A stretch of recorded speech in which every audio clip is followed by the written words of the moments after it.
Hello friends, this is SriRam and you're watching my channel. So today we are continuing with the last video. In the last video we had already discussed about the abiotic factors, response to abiotic factors, then what we call as different types of adaptations in organisms. So this is the last part of the topic called as organism and environment or organism and population. Population interactions. This is a very important part of this topic. So population interactions means when organisms or populations they have an interrelationship, we call it as population interactions. So these interactions are going on in this ecosystem all the time. We can categorize them into two categories as positive interactions and negative. Positive means if species A and species B, if both of them are getting mutual benefits or A is getting benefit without harming the B species, then in such a condition we call it as a positive interaction because there is nobody harmed. Negative interaction is when a species A draws benefit by harming the species B, or species B gets harmed without any benefit of A, then also it is called as negative. One of the species is negatively affected, that's why we call as negative interactions and those as positive interactions. Further types of positive interactions are mutualism, Proto Cooperation and commensalism. So below these words I have written the what you call as meaning of it in brackets. If you see the bracket, plus plus symbol suggests that both of them are drawing mutual benefits. Here in the Proto Cooperation, both of them may draw equal benefits or at least some benefit. Commensalism, one gets benefit, the other is neither benefited nor harmed. Here in the negative interactions, if you come across, here you can see predation, one is benefited by harming the other. Here both of them are affected badly. Here parasitism, one benefited by harming the other. Commensalism, one harmed without the benefit of other. These are the types of negative interactions. So one by one we should discuss. First is mutualism. The word mutualism itself tells you they get mutual benefits. What are mutual benefits? When both the species are equally benefited, then we call it as mutualism. Such a relationship where two species interacting are mutually benefited are called as mutualistic species, and the relationship is called as mutualism. A lot of examples of mutualism you can quote here, my dear students. So first is lichens. The best example, the best ever example is lichens. Lichens are made of two components. They are not being classified into any kingdoms. Why? Because they are made up of a part which is algae, a part which is fungi. So combination of two different organisms is called as lichens. Okay. So fungal part is called as mycobiont and the algal part is called as phycobiont. These two are having a relationship in a combined way. They are obligately dependent on each other. Obligately dependent. Obligate means compulsorily interdependent. Okay, so dependency is either of obligate relationship or facultative. Facultative means maybe or may not be required. Okay, so Proto Cooperation and commensalism is facultative, whereas mutualism is obligate relationship. Okay, symbiotic relationship. Right? So lichens are there, pollinators. All pollinators and plants. Plants are dependent on pollinators for the pollination process, and insects are dependent on plant for their food. Best example is honeybee. Honeybee produces 80% of our food variety. The food crops are pollinated by honeybee. It's the only insect which pollinates a lot amount of plants. Okay, so this honeybee is also an example in NCERT. It's a Mediterranean orchid flower which resembles like a female honeybee, and the male honeybee that is drone, pseudo copulates with the flower, and it's called as a sexual deceit. Sexual deceit means it is deceived by the sexual appearance of the flower. The drone bee gets sexually satisfied, whereas the flower gets pollinated. This interaction is a mutual interaction. Same way we can take fig and fig wasp. Fig wasp is an insect. This insect pollinates the flower of fig plant. When the fruit develops, the the eggs of these insect are deposited into the fruit of fig by a long needle-like ovipositor. So whenever you open out wild figs, you might have seen certain small ant-like insects coming out of it.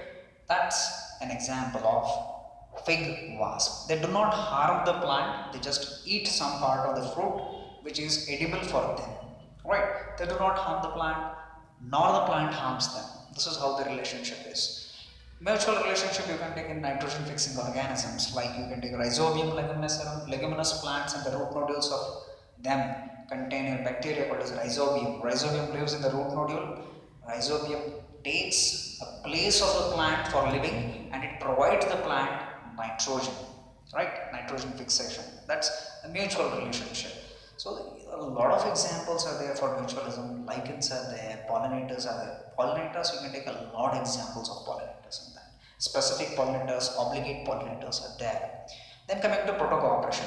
Proto cooperation is two species are cooperating in such a way that both of them draw benefits. One may get major benefit, the other may get minor benefit, but not harmed. That's how we call it as proto cooperation. Here I have given some examples, like Adamassia and hermit crab. Adamassia is sea anemone. Sea anemone is a coelenterate which is having tentacles. Tentacles have stinging cells which are poisonous. Hermit crab is a soft shell crab. So hermit crab, it's a soft shell crab. It hides in a gastropod shell. Upon gastropod shell, it may sometimes mount these Adamassia on its back. So Adamassia is getting free of cost ride, and hermit crab is protected by the predators because of the Adamassia. This is a proto cooperation type of relationship. You can take crocodile bird and crocodile.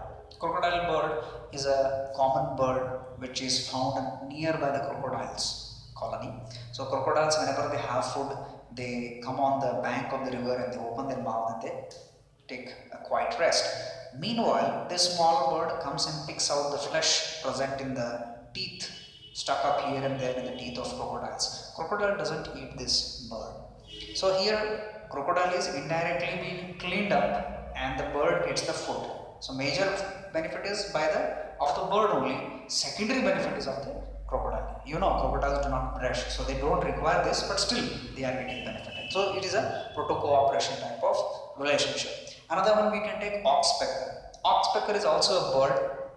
Okay, oxpecker is also a bird. You might have seen a myna-like bird sitting on the back of the animals, maybe rhinoceros or cattle. It picks the ticks and mites present on the body of these cattle. So it is getting feeded upon. That means the ectoparasites present on the cattle's body are the food for this bird. There are thousands of them. If they are not removed, the animal won't die. But to some extent it has been cleaned from the ectoparasites. So indirectly the cattle is getting benefited. The major benefit is of the bird itself. So this is proto cooperation. Next is commensalism. A lot of examples again. Commensalism is one species gets benefit without harming the another one. So two species are interacting in such a way that one is getting benefit without harming another one. So it is called as commensalism. Epiphytes are best examples. So you might have seen mango tree and some grass-like plants growing on the branches of mango tree. These are epiphytes growing on the bark of the tree. These epiphytes do not take any nutrients from the tree. They just take the support for getting the sufficient sunlight. So epiphytes, you can take orchids are epiphytes. They are the best examples. Then clownfish and sea anemone. Sea anemone again, it's a poisonous coelenterate having stinging cells in its tentacles. Clownfish has a thick layer of mucus and so it does not come in contact with these stinging cells. So if you want to know clownfish, remember Finding Nemo, orange colored fish lives in marine habitat. So this fish generally lives around the metridium or sea anemone colony. Whenever a predator attacks clownfish, clownfish slowly hides into the colony of sea anemone. So clownfish is protected by the sea anemone without their knowledge. So this is what we call as a kind of commensalism behavior. Cattle, egret and cattle. The cattle and the egret, both of these two species are not related. Cattle will be moving on its own speed, grazing on the grass. But while grazing, it disturbs the grass so that the insects come out of it. And the cattle egret, who is an opportunist, it's a bird, white colored bird called as cattle egret. It catches these insects without searching them.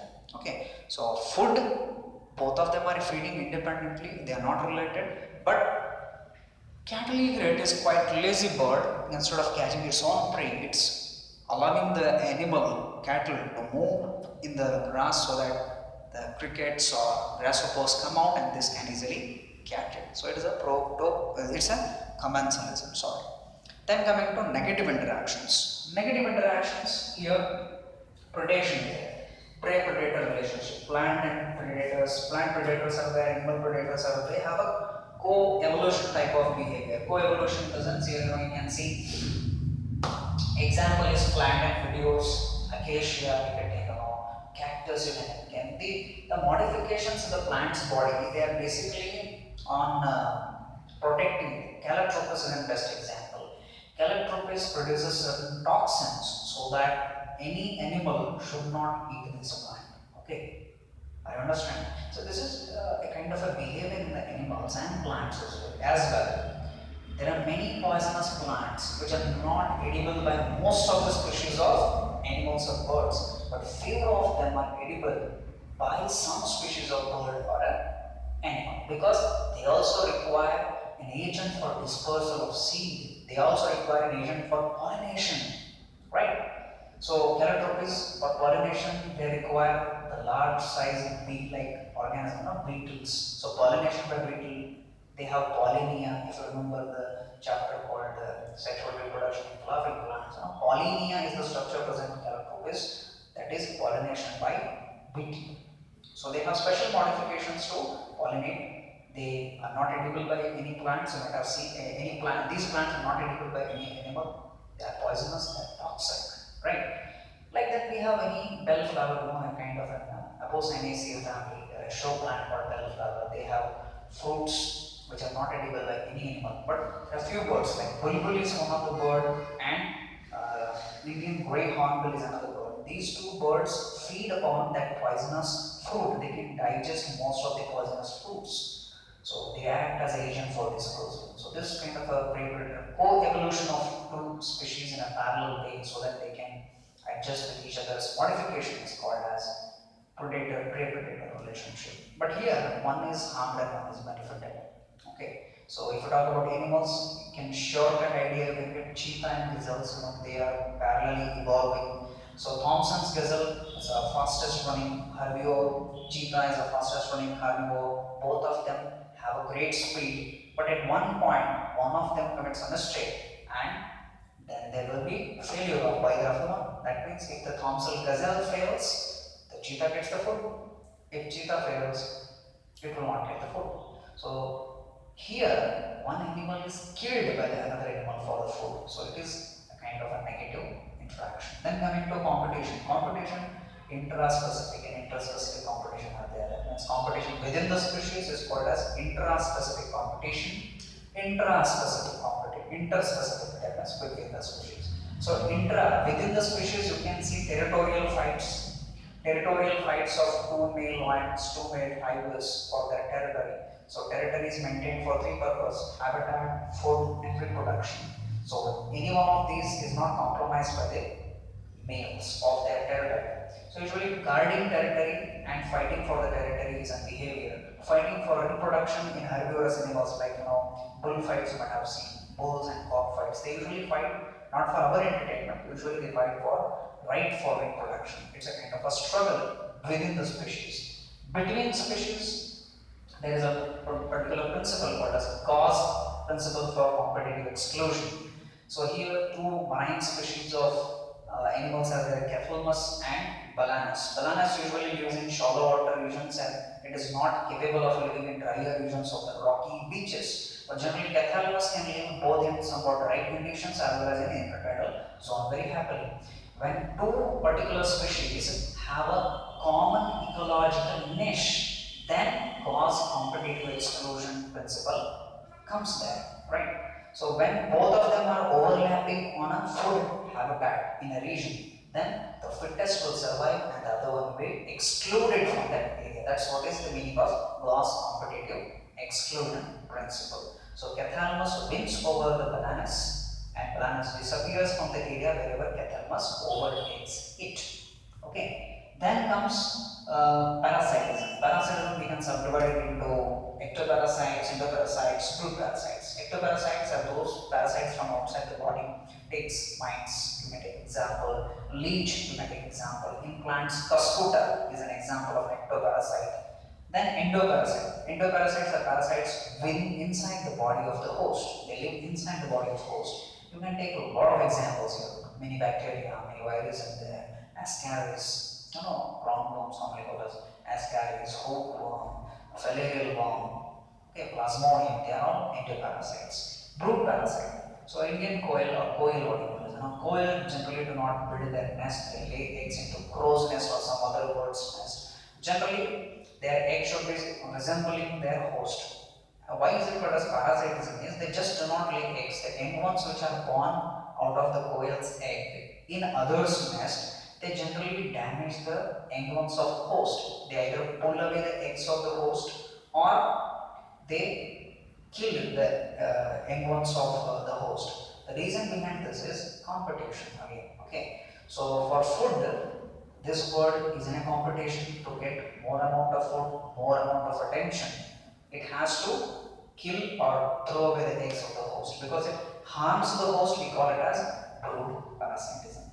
Lastly, coming to commensalism, it's a kind of microbial terrorism. Okay, commensalism is like microbial terrorism. Like one is this species, a species is harming another species without really any benefit.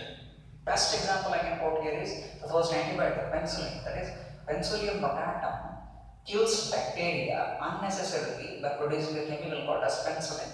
Okay, penicillium does not get any benefit by killing bacteria.